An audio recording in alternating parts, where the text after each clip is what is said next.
It's tough, right? Because as a kid, sometimes we take some of the responsibility of the pain of our parents.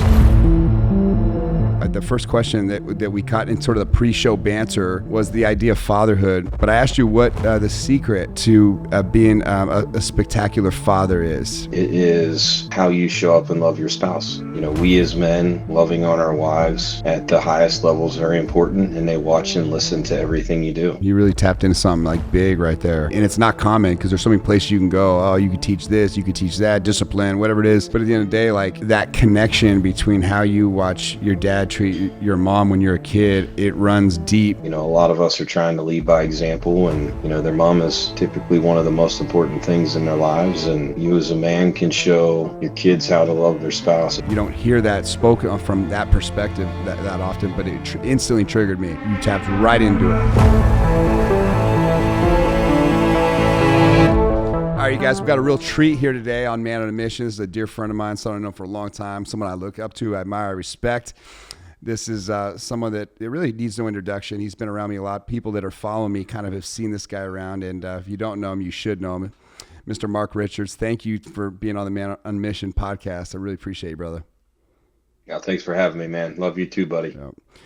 I want to get right into it because we were doing really good, and then I found there was a little audio issue. But the first question that we caught in sort of the pre-show banter was the idea of fatherhood, and I just want to kind of go back to the question that sort of teed everything we were doing up here, and it was the secret to being a good father. I look at you as such a phenomenal father.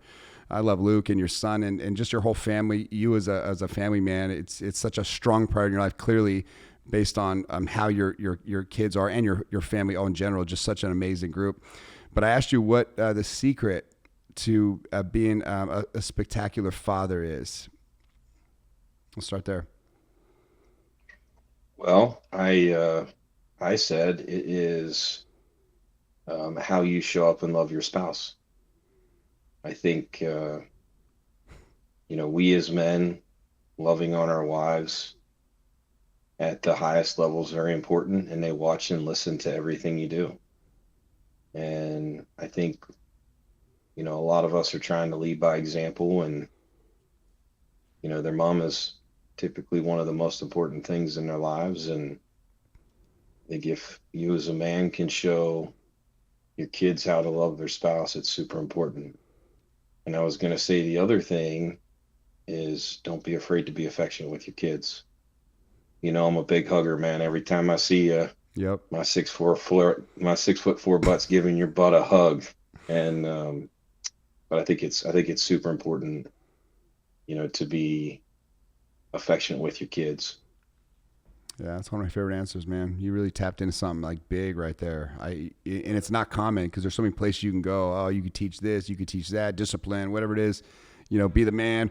But but at the end of the day, like that connection between how you watch your dad treat your mom when you're a kid, it runs deep in so many people as you get older in life. It's common, but you don't hear that spoken from that perspective that often, but it instantly triggered me. Like you tapped right into it, and I remember as a little kid, like putting my head in a pillow and just putting my head as tight as I can in it when they would argue. I hated it. I literally hated it. And it was the worst feeling in the world to hear my dad get home late, and he's at a planning commission meeting and they would argue about money or whatever. It was hard times, I get it all, but like I heard it and I hated it and it just drove me nuts. And it was tricky. It was such a tricky situation as a kid. So, man, well said. And I think it's tough, right? Because as a kid, sometimes we take some of the responsibility of the pain of our parents, and it's really not a responsibility, especially as we're young. It's probably why you and I are drivers. And we want to have impact in a different manner. And, I think they did the best that they knew what they could at the time. I just had a conversation with Steve today a little bit about this. I was on the phone with Steve, your buddy, and Harward, is that how you say his last name? Harward, yes, the great man. Yeah. I was on the phone with Steve today, and I said, he just had a baby. What's that? Yeah, he just had a baby like 15 days ago. Yeah. And I just said, you got to remember they were doing the best that they could with what they knew. And, hopefully we can take that and grow from that. That's our goal, right? And then hopefully our kids have the same opportunity, that Hmm. they're a little bit further in the game by the time they get here than we were in all aspects, not just, monetary, how they treat people, how they love people, how they have impact on people. I think when you have impact, everything else falls into suit the way that it should. Yeah, I'm curious about your leadership because that was a great answer from the through the perspective of parenting as a father. Just that reality of how you treat your wife is perfect. You said that better. I don't think. If you take that into leadership, what's the key to leadership that you think that is the crucial thing that most people um, need to be aware of? Mm. So the key thing about leadership, I think empowerment. I think if you can give, a lot of people talk a lot about culture, right? And culture is normally looked at kind of like this fluffy thing that people feel. But I really believe that culture is showing your people how to exist and perform and excel inside of your ecosystem. And I really think that all of us want to feel valued and have a purpose. And I think empowerment is probably the word I would use the most on that, Eric, is, trusting the person to lead the way. And when they need help, they're going to come back and, get direction on where to go. I think so many of us in small businesses become the bottleneck, right? Because we're the ones that had kind of worn all the shoes for all the positions. And, Dan Martell talks about it. I think probably the best is you can hire somebody that's going to do 80% of the lift and you just get to be, the last 20% to help execute, or 10, 80, 10, however you want to kind of warrant that. But um, I think when you're building a team and culture, is allowing them to truly take ownership of what they're a part of inside of your ecosystem. Yeah, for people who don't know, you really built a business around helping people grow, get succeed, helping founders, entrepreneurs, advance in their business, find the bottlenecks, find the stuck points. Which I think at every level, this is one thing I've realized is it's not a grand slam that gets you to the next level. Often it's some catastrophe. This level of awareness, I believe, is sort of the key that is like, oh, that you can't get to the next level unless you figure out how to solve this. And sometimes you don't know that when it hasn't fallen apart, but that often that falling apart is not that you're failing. It's that you've outgrown these systems, you've outgrown this infrastructure, that no longer can you out hustle your problems. And it's that reality that sort of sinks in, that sort of forces you to think differently about how to get through this, because you get a long way being stuck. You know what I'm saying? Like, but you're really not moving. You're just always running.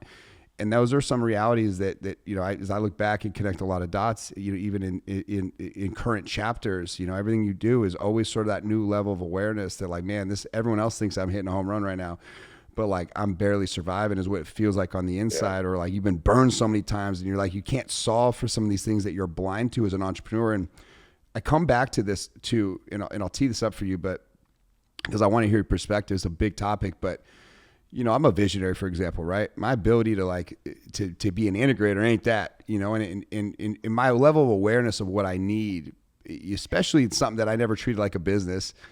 But now that I treat it like a business, it at least allows me to sort of pivot with that awareness. But so many visionaries, I think, are stuck because they have not figured out sort of the key of who they need to have around them and how that is going to, be spoken to. But what would you say to that? Because you deal with so many entrepreneurs that are sort of in different seasons of life, and these commonalities that you find of where you start putting a spotlight in how you solve their problems. What is some of the common stuff that you're coming across with entrepreneurs who are sort of stuck where they're at?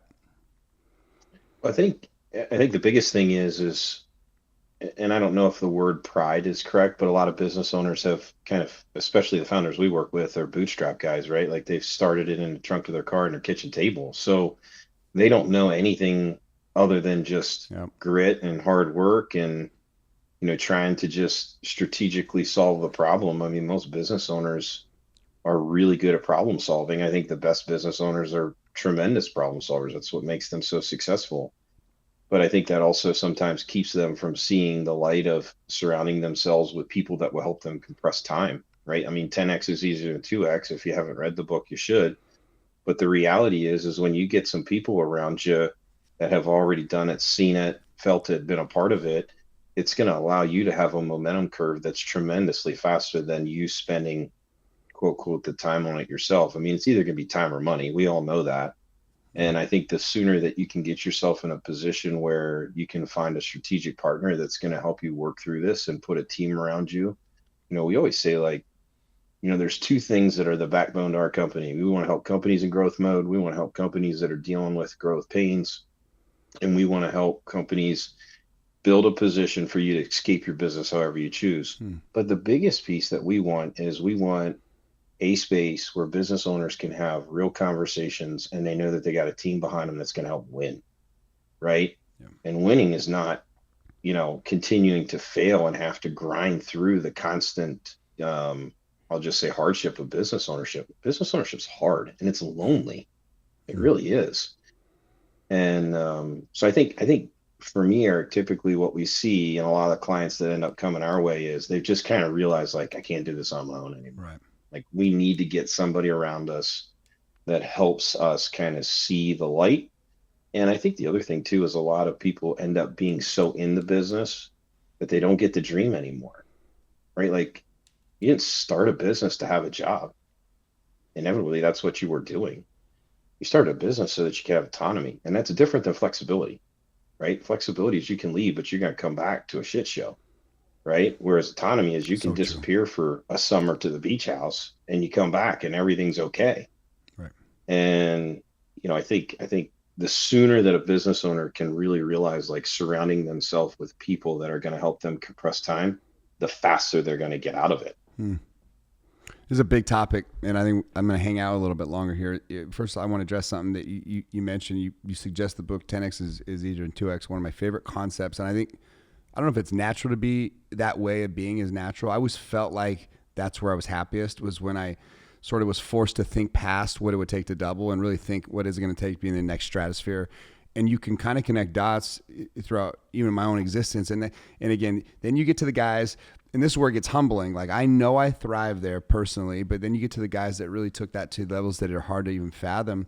And I'll address this as a cool concept, but the Elon Musk of the world, or I was just watching a documentary on the International Space Station, and Reagan signed that bill back in the 1980s, and it literally was all the way to Clinton when they realized they're $1 billion over budget, way over on everything, and Congress said no more, and they had to go back and vote. And it won by one vote. One person stood up and kept the funding going and ended up spending $36 billion on the International Space Station. But anyway, despite that, just the reality of the consideration of the mindsets that are behind the idea of thinking big, from all, because you got to think the International Space Station was built by Russia, it was built by China, built by Japan. You had all, they all different languages, different metric units, and who are the people behind this? Because I can't do it. It makes me realize how stupid I am when I think about how they do that. But it also humanizes the reality of thinking big, and I love it. I get so excited about the idea of it, and this is fundamental, I think, to growth. The concept is, and a lot of people are stuck trying to 2x, not realizing that the greatest thing they can do is to consider what 10x would look like, because if you were going to consider it, it creates a completely new set of questions that completely expose these ones. Expand on this topic a little bit more. I just interviewed Jen Drummond, and she climbed the second highest peak on all 7 continents. And then the Guinness Book of World Records said, hey, you did that. Good job. You're the only second person in the history of the world's ever done it. First female, second person ever. It's actually harder than climbing the highest peaks. Hmm. That's only one guy had ever done it in history. But they said, just to be safe, there's 2 mountains you're going to have to climb, because over here there's a conflict. We don't know if we can count that one. And then over here in the Middle East, that's another conflict. So we don't know if we can count that one. So she had to go climb 2 more. But I asked her this question, it kind of in a different way, but it was amazing sort of how she teed up the reality that when you think as big as possible, even if you fall short halfway, you're light years of where 2x was. And it just like was such a true reality of like the reality playing big. Elaborate on this topic, and why would this save so many people's problems just by the notion of thinking like this? Well, I think, and I just wrote this down, it's interesting. I think the reason that most people don't do it is because they have PTSD to the pain of what it took to get to where they are. Ah, that's great. And That's so good. and what they and what they really need to be doing is, surrounding themselves with people to understand that, when you start to build systems and systems for the people, then it actually allows you to escape your business. That's probably my favorite word as a business owner is how do we help you build businesses that allow you to escape them however you so choose. And so I think when you finally get somebody through, I'll say kind of that stronghold, like that stronghold of that position, and you can have them start thinking, it allows them to feel a little bit free, right? I think a lot of business owners, especially in the first whatever 5 or 10 years, whatever the stat is, you're carrying around a big weight vest, man. There's a lot of stuff going on in your world that you're carrying, and you can't really share it. I think the other thing is like I talked about before is just helping people dream again. And when you get an opportunity to give them a chance to do that, there's almost two things that consistently happen. One is they wanted a business that was I just say ecosystem, but a place where employees were happy to be, satisfied, felt like they could have impact, right? Like really were a part of something that was important, whether it's, you know, working at a body shop or working in the tech space, it doesn't matter, right? But almost every business owner says that that's why they started a business because they came from a place that pushed them to go into business ownership to have a different environment compared to what they came from. The second one is always community based. They almost always want to have some kind of impact somehow inside of their community, right? And so if you can get them back to dreaming about what that really looks like, that normally allows them to start thinking bigger, whether that's taking your company from 2 million to 5 or 5 to 50. And then they can get excited about what I always say, like, we talk a lot about what we do, but I don't think enough people talk about the results, right? Like, when you seriously think about being 10x to what you are today, whether you're at 3 million, 5 million, 50 million, you look at 10x, look at the results that that's going to create and the impact that that's going to have compared to where you exist today. Hmm. And just, I think when you get into business ownership, it's tough not to get complacent when you've won. Yeah, that's And we're not designed to be complacent, bro. yeah. That's why I'm in your life, Well, right? yeah. Well, We're not designed to be complacent. no, some people at the end of the day, like they may feel it and not recognize it, but the staleness of the certainty of a certain level they've gotten to that they've accepted is the feeling of death creeping upon you, and I recognize that reality of like I always describe sort of the growth pattern through my lens. The simplicity of it is like I'll climb a mountain, I get to the top of the summit, and I look around. It feels good. You got a moment of feel good, and then there's almost that moment where I can ski down for a minute, and I ski back down it, and that's it. That ride's as quick as I came down that thing, as quick as that summit happened. It was the nightmare to climb it that is I start looking back in time that like I start realizing I got to do this again. And you start looking for the next summit, you climb again, and ski down. It's kind of these highs and lows of growing, winning, and I like that rhythm. But if I stay too long at the bottom and don't start climbing the mountain, I get antsy, like something's wrong, like, and everything can be going right, but I don't know how to be on a umbrellaed beach because I love the game of it too much. And I think people that Mm-hmm. haven't figured out what they love to do, they don't figure out sort of the chess game they want to play for the rest of their life. It's like that reality is like, well, why doesn't that billionaire retire? They don't ever retire. At the end of the day, they work till the very end. A lot of them live incredible lives because like the chess game is better than the umbrella on the beach. Like it's the game that it keeps you in it. It keeps that head focused. It keeps you in it. And you see a lot of guys that actually hang it up and then they die.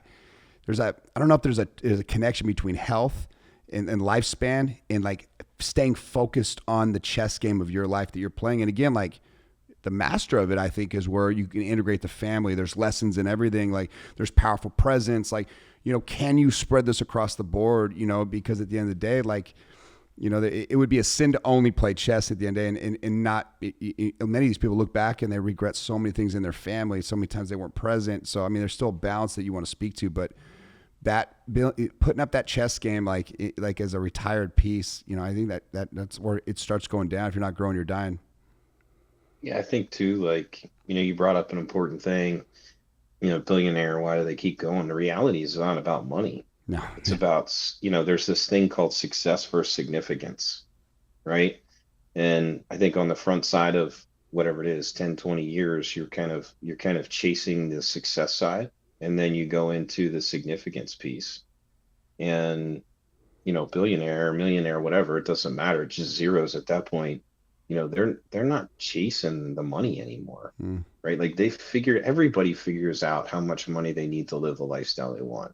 That's not going to change, right? It's not like, if you gave me $10 million a year, you think I'm going to change my lifestyle a whole lot? I mean, you spend enough time with it, I'm not going to, no. right? And, so I think that's the other side of it is, so many people, I think, get caught up into the game of, the zeros compared to really, and you and I use the word impact a lot, but I think that goes to significance. And then that's probably where you're going to find your biggest impact, honestly. And that's probably where you're going to make your most money too. Yep. And because they're correlated, when you're out there doing, you know, one more, right? Just power one more, just give to one more person. Man, that stuff compounds, you know? And I just think when you're looking at game of life, it's going to be more around, my father-in-law retired at like 52 or 53. So I've been married to Hannah 20 years, August 20th. So next week. And so I've been a part of most of his retired life. And he's still at 76, wants to be in the game. He's trying to find his value proposition. And, you know, I keep telling him, like, man, you made your money. Go have impact on people, right? Go do some things that allow, your depth of you as a 76-year-old, share it to somebody that's 45 or 50 or 40. I don't care.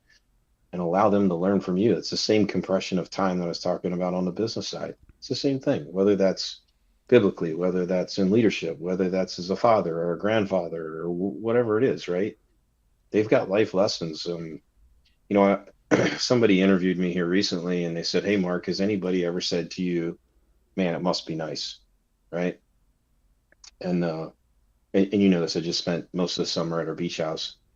And I said to him when I was doing the meeting, I said, next time when you ask that question, maybe ask this, which is, hey man, how'd you get here? What allowed you to have the opportunity to show up like this? Because I bet that there's a tremendous story behind what allows this person to exist today like he is. I mean, that's great advice. And speaking of that, I'll just kind of go to it, and like, because winning is a fun thing to talk about. The concept of winning, and I beat this up many times, trying to really define what it is. And I've broken it down to the reality that beneath every person that I've ever met that's winning is a really profound sort of fire that burns with desire inside a person's soul. And I actually don't think you can really win to the degrees that are worth even talking about if you're not going to be someone that you can feel the fire, that passion that burns deep inside them. And as I get closer into it and more aware as I get older, I've realized that fire never comes from safety or comfort. It always comes from pain. It seems to always come from some sort of trauma, rejection. It could be some hunger to do something. And I'm sure not in all cases, but from my perspective, like that fire that burns deep, often is the chip on the shoulder. It's the guilt, it's the shame, it's the letdown, it's the heartbreak. There's something in there that keeps that person sort of fighting harder than the next guy. And the degrees of fire in a person sort of really, they often reflect the reality of their lifestyle. And because it's not so much about brains, or the brawn is an important aspect to consider, and that brawn is a representation of fire often. But I see it in so many people. Where does your fire come from? Where in your story lights the fire in you the most? Oh man, we're getting deep, bro. Um, I wanted to give my wife and my kids a different life than what I had. And I knew I didn't want to have the stress financially that I saw part of my childhood. You and I talked a little bit about this, but when I was 15, I asked my dad to stop and get an ice cream cone, and he looked in his wallet, of course, didn't have any cash. And when we got married, I told my wife Hannah, I said, I don't care what I got to do for a living. We're always going to stop and get an ice cream cone. And it's not been easy. And you know, I think, uh, I think grit's an important word in life. We're not always going to win. And when we lose, it gives us an opportunity to reflect and come back and attack differently. And, I think it's kind of a generic answer, right? Like, oh yeah, my wife and my kids. But, you know, it, it really was my driver in the beginning. I wanted to be able to provide differently. And that's not discrediting what my mom and dad did. My mom and dad did everything that they knew how to do, Right. and we never went without. But Mm. um, I wanted more. And I will say, I always think as a business owner, especially when you're starting, there's I call it the three I's, but it's impact, income, and independence. And I watched my father kind of climbed the corporate ladder as I got older, and he made more money, but he also had more responsibility. And I felt if I could build a business, I could make more money, but hopefully in the future I could have more independence, right? I didn't want to continue to have more and more and more responsibility. And but I think sometimes too, there's just like I just don't know anything other than wake up and go to work and kick ass, take names. Eh, You know, and I think sometimes that's just a part of it is that whether it's fear of failure, whether it's losing.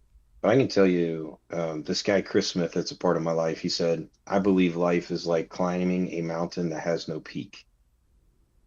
And I say a little different. I have an opportunity to point the finger at the man in the mirror on December 31st and ask him how he really did this year, right?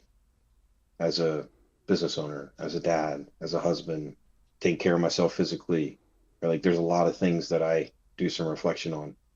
And my goal now is how do I continue to be a little bit better every day so I can look at myself December 20 or December 31st, like, okay, it was a good year and we get to do it all over again. You have a lot of depth, man. You have a lot of depth. I know that the journey to this version of you, there's layers to it, and there's dark times that we go through that often we don't talk about, but they kind of become a bedrock to that depth that I think we all sense in you. And I don't know if you want to talk about like maybe So the you're gonna make me talk about it, aren't you?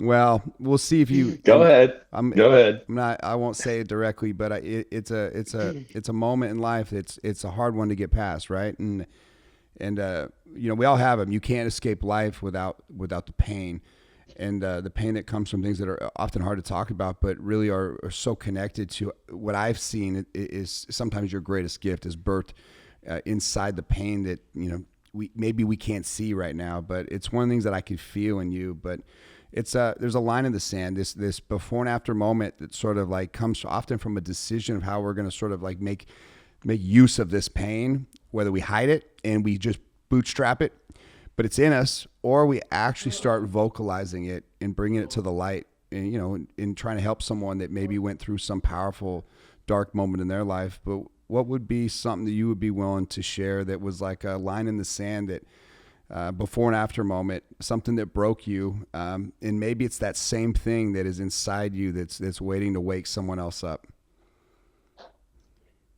Yeah, so I started in the financial industry back in 2008 with a company called Northwestern Mutual, and one of their key components is selling life insurance.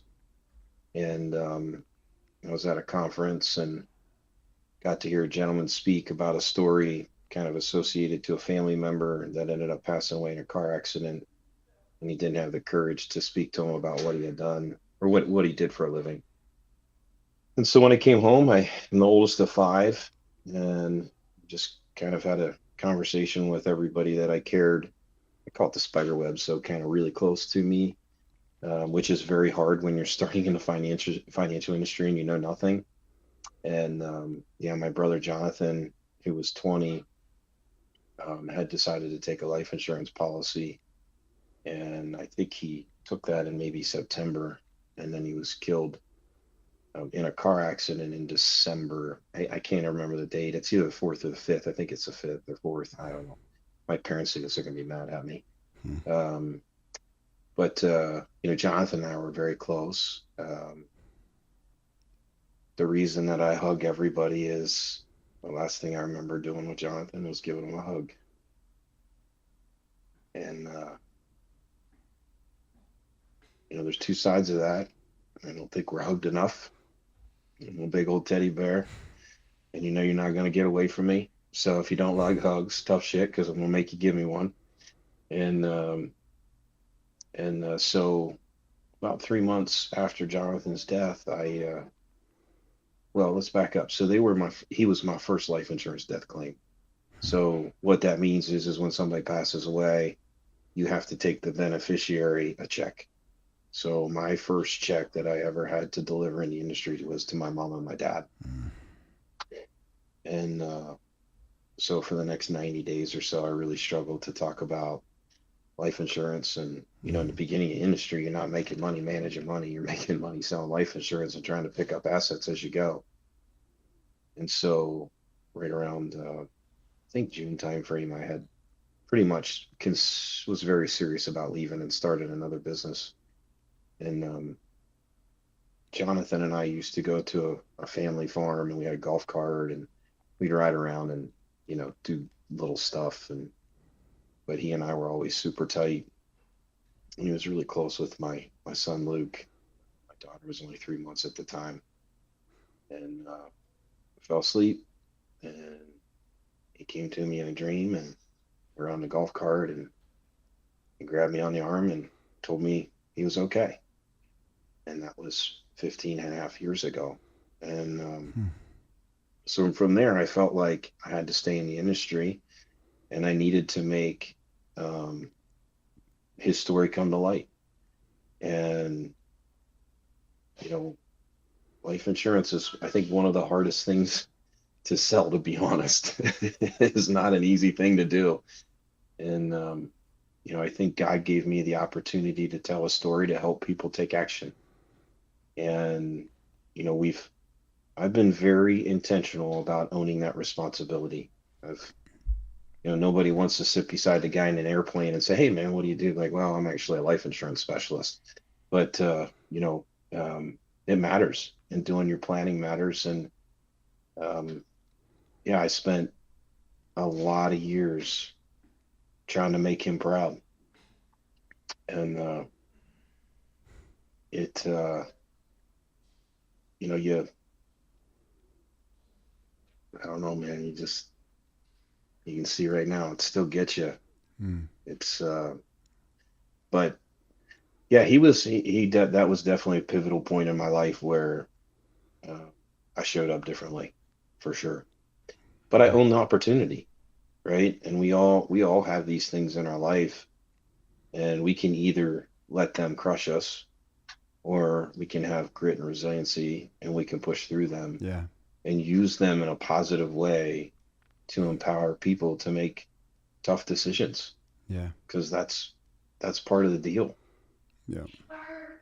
Even you telling the story and being in on this, this whole mission why we're together, it's all interconnected to this. But it's powerful because like reciprocity becomes this powerful gift, and I like to always take a lesson if I see one and attach it to your story. But I didn't have God moments prior to like sort of being aware of the things that I'm aware of now. Now I have all the time. And you were telling the story, just this reflection of what's happening around me right now as I speak. And we got this, I got this text message last week from this, from the director of Make-A-Wish, and she sends me this story of this little boy named Jax, Jax, and he's got a lemonade stand going, and he's raising money, and he's going to give all the money to Make-A-Wish because his sister died, She had a rare disease and she died. And here's this 6-year-old little boy, and it's turning all that pain and all that stuff that's very hard for a little boy to understand. And he watched his sister suffer, for most of her life, in and out of hospitals, rare disease.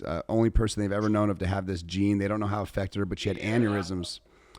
And when she was 2 years old, they had an aneurysm in her arm. The first one they started noticing was getting really bad, but it started having heartbeats in her. And she had countless operations. Her last surgery was this, doctor that had fallen in love with her over a 6-year period. He'd operated on her countless times in Seattle Children's Hospital, and it was a really risky one because it was a major aneurysm in her brain. And he said, "Listen, this is really risky, and I want to help her." And I'm just like thinking about all these details as these parents are telling me the story. I had them in the podcast studio, and because I really want to help Jax out now. I'm on this now, right? But there's a lesson here. But just this little bit of the story here, and that just hearing parents what they have to go through, and they have two twin boys, and then this little boy Jax. And him and his sister were best friends. They would do lemonade stands every summer, but she got through it. But all the way till she was 8, and they knew it was terminal. It was a rare thing. They didn't know how to stop the strokes or the aneurysms, and they would get surgery through them, and they hold their breath, and she would keep winning. She kept doing it. She kept doing it. Finally, this surgery comes up, and it's going to be a big one. The aneurysms are just getting bigger, and they're getting more difficult to deal with, and they leave it up to her because it's a high risk one. And she says, I have courage. I'm going to do it. And she knew.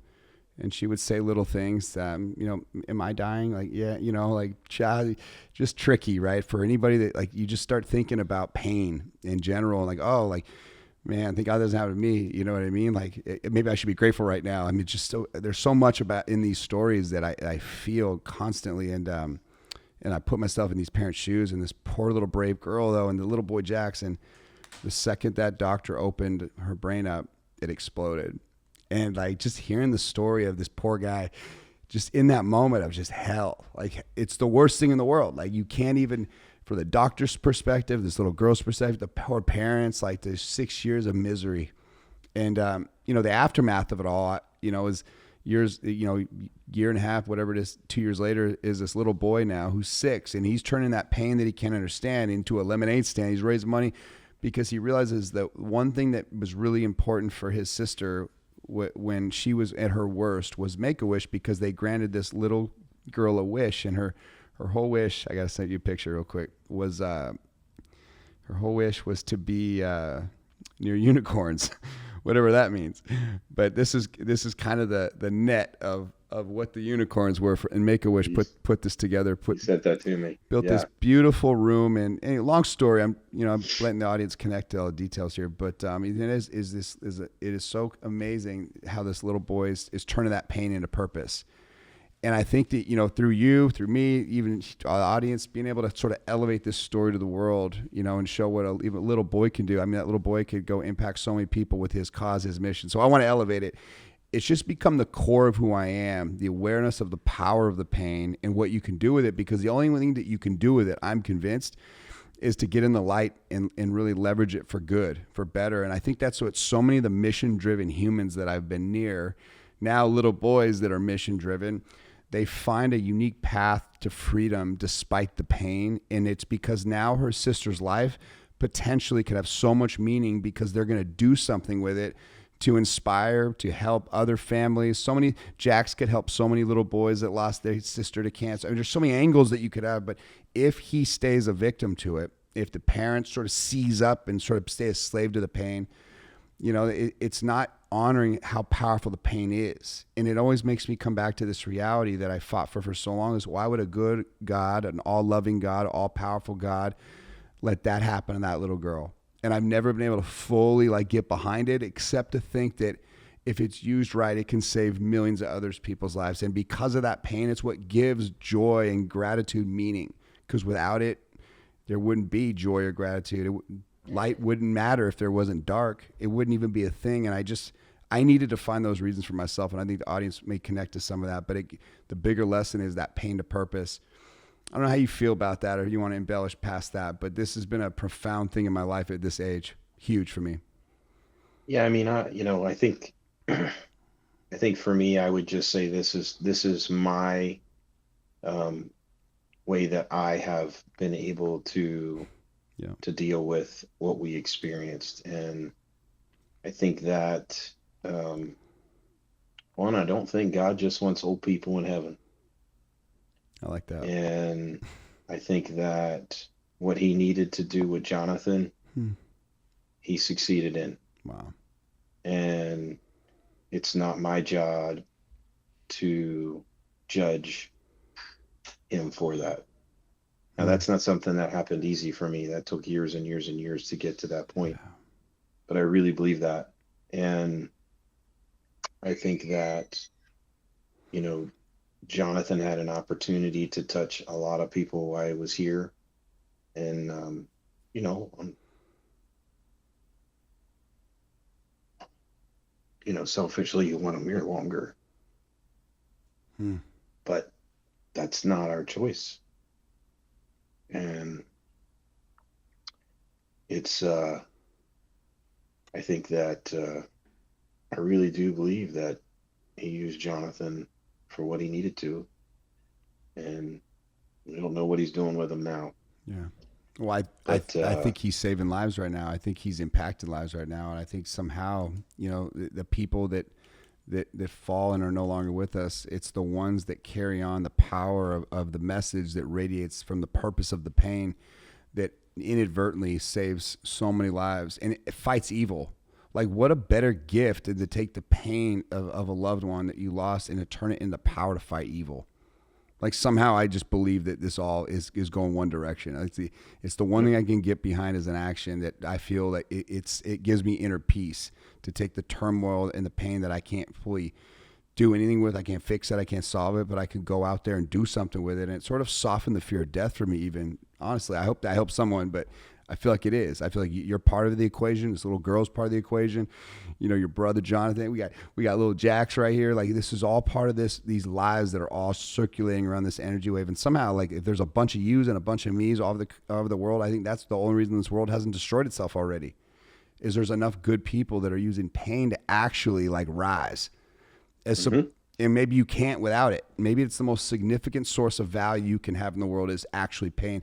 I keep thinking like only a God now, I've switched the thinking, could create something that even though we can't fully understand it, and I don't want to say this in a way that it comes off wrong, but it could only create something so beautiful and so perfect that you couldn't have everything you love in life, including love itself, without hate.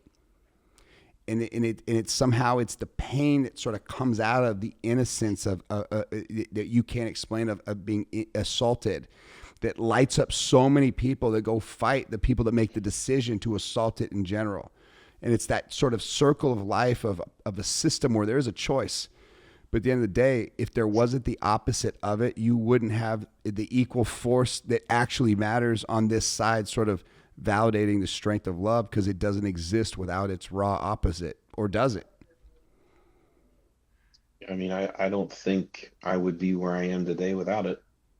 And, but I think you have to choose how to do it. Yeah. And, unfortunately, there's people in my family that it did the opposite too. Yeah. That's the point. Not Yeah. everyone does it, uses it for better. Some people turn to drugs and alcohol. Other people will take their own life. You could see how pain silences a person into a sort of slave life. Some of that's best case scenario. It gets even worse than that, and you go, that's the whole point. Is we, I think, are exposing so many people to a different way to deal with it, and inspiring so many people to like, hey, that's a gift. Why is it a gift? Because that life meant something, and it's not meant to be squandered by you feeling sorry for yourself or whatever the thing is to get someone out of their own skin to go help someone else. And I just found that reciprocity that comes from like taking that energy that is negative and putting into someone else is the only way to heal the thing that's not healable, but it somehow gives the life meaning and value and somehow softens it's the only thing to do with it. And I love that we're at least Well, getting there. one of your best friends is Ed Milet, right? Yeah, And he's a great mentor. Yeah, absolutely. he's got a great saying, right? The people that you can help the most are. Ones used to be. Yeah, 100%. I mean, because at the end of the day, you're right. Like, like you are so suited to go hold you when you were going through your darkest day. Only you. You're the best qualified right now, as am I through all the different things, chapters of my life, including all the painful experiences of my life. That you couldn't have any better than this version of Eric show up. And I'm glad you said that, man. It's such a good point. I want to pivot just for a second and really look at society and ask you, I got one last question here that I'd love to wrap with, and because this has been such a powerful interview, we got to do this again. But what do you think the greatest problem in society is right now? And how would you speak to your mission, fighting against it? Man, what do I think the greatest? Man, I think. Oh, brother, there's a lot of things we could go here, man. Yeah, this will be teed Um, up for round two. We can get into the whole. Yeah, this is a good one. I know it is. I think that I really think, and there's a lot of ways I could take this, Eric, but I really think that we stop caring about our neighbor. Mm, And yeah, I think that so good. if we could go back to the day where we were just naturally inquisitive to learn and love on people, I don't think that this would exist. And there's a lot of things, right? Like I was just reading some studies. Christianity's up a pretty drastic percent in Gen Y. I think Bible sales are up like 25% United States right now. Notice that. Yeah, there's some things that are going on, right? And I feel and it. and and yeah, and I just think that, but I think at the core premise, not to push religion, it's just I think we've whether it's technology, post COVID, whatever you want to put on it, but Yeah, I just think that we've put all these like things on people, right? Like yeah, I get that you. don't matter. Yeah, all right. They don't matter. Like what matters is here. And if you can relate to this and you can find the ability to use this to somebody else, um, Bam. but I also think that comes from understanding and loving yourself. And we live in a society where everybody gets to see all the positive that people are doing, quote, quote, on Instagram, social media, that type of thing, but not truly a real life. Yeah, right. And so, kind of these false contexts are built, and then people think that they need or want or whatever. Yep. Um, and I just think that, Hey, Tom. um, Hey, Tom. I'm almost done, brother. Cool. I'll come back in like 5 minutes. Okay. what's up, Does that Tom? How work? are you, buddy? I'll Doing good. How about yourself? Hey, say hi, you Awesome. guys. Mark, Tom, how are you? But hey, I'll text you. I'm so sorry. I didn't even know this could Perfect. happen. No sweat. We should all No have a sweat. conversation if you want. I'll The text you, leadership brother. dad. I want to meet him. You need to introduce me to him. He's a good dude, man. Oh, Yeah. that's sorry about we. I'm going to ask you one more question because I think we teed up right there like a whole slew of conversations which come in. You even kind of wove some things in that were triggered in my mind that was young girls, and which I think there's this horrendous movement that is killing young women. And young men are part of the problem as well. But it's the young women that break my heart the most. And it's sort of this, this isn't so directly related, but I asked my brother last summer, Remington. I asked him about how he's doing or whatever, and he just it must not have been a good situation he was going through. But he kind of broke down to me, and he was so stressed about my teenage nieces, and he said, "Man, it's just so hard." And he's a good dad. They're good kids. I was just with my nieces. I love them. They're good. I'm proud of them. But even there's things I don't know as Uncle Eric, but he is hard because they're they compare themselves because of social, like it's everywhere. He can't even try to hide it from him. The world of comparison to things that are fake and probably not even real in the first place, it constantly leaves them feeling like they're not enough in a way that's like scary, like starting to scare him. And he breaks down. He goes, "Man, I just don't know what to do." And who knows if it was a phase or this or that. I think I was just with them and I didn't sense anything. I'm really proud of who they are. I'm going to support them. and make sure that they avoid the traps that a lot of these young girls are getting today. But that comparison thing, you touched it right there. And it's a whole different topic that opens a powerful can of worms. But man, Mark, I'm gonna leave you with this one, man, just because we're kind of at the wit's end, and just we're not live. I can edit anything. Yeah, you're fine. I'm gonna You're fine. It's all good. Maybe we keep it in there. It was kind of funny. Okay, so I do got one more question. This is a one-word answer, but it's been fun to hear how people that I've done this to, just kind of spit out the answer on the spot as it sort of comes in, and it is the idea of, what do you think the world needs more than anything right now? One word. I'm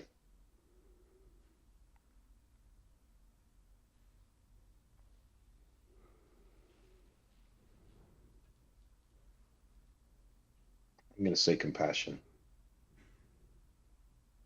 That'll work. Because you don't know what somebody else is going through. No, man. No, you don't. Beautiful word. Mark, I love talking to you, brother. It's always so deep. You have such a beautiful heart. You radiate good vibes, man. All the success you've had and where you're taking this, where this is going to go. Man, it's a beautiful thing. You're someone that the world needs. Like, you are the type of person I love to promote, because this is what the world needs, is people that are wholesome like you, that really bring the real deal stuff to the marketplace. In the whole world of fake, you see it's there. But I think that there's it's gonna be harder and harder to be able to break through if you're not a real one, and you're a real one, man. And the world needs to hear your message, hear your story, hear your voice. It's gonna be cool to watch you sort of step out into this world, because you built business quietly behind the scene for so many years. To be able to jump in a podcast and start putting your face out there, man. I'm so proud of it, man. You're the real deal, man. Thank you so much. Appreciate it. Did I do okay? Oh, you killed it. It was easy, effortless, beautiful. Good as it gets. It's easy. I need 2 hours no matter what. Clock's up. I'm like, oh yeah, we got one more question. One word answer, Eric. Okay. Do I just talk into the camera, Colton? How do you want to end this? Okay. Hey, you guys, if you enjoy that episode, this is a good one. Please go follow my dude. Hey, real quick, where can people follow you? Let me put that at. Where can they find you if they want to work with you? If they got bottlenecks in their business, if they're a founder, CEO, if they're struggling, if they're sort of plateaued and they need some expertise to come in and have some of that powerful consultant Mark stuff come in and shake things up, where can they find you, and where should we lead people? Yeah, coolhollowsolutions.com, and we're on Instagram, Cool Hollow Solutions as well. Yeah, and you can also leave a message for us. We'll connect you. Love to do that. If you guys enjoyed the show, please share this. If you know this message could help someone, share it, like it. It just keeps us rolling, and we're really grateful for you. Thank you for following. We'll see you next week. And thank you, Mark. Hey, Eric, we're thankful for you too, buddy. Just so you know that. We love you. Love you too, brother. Thank you.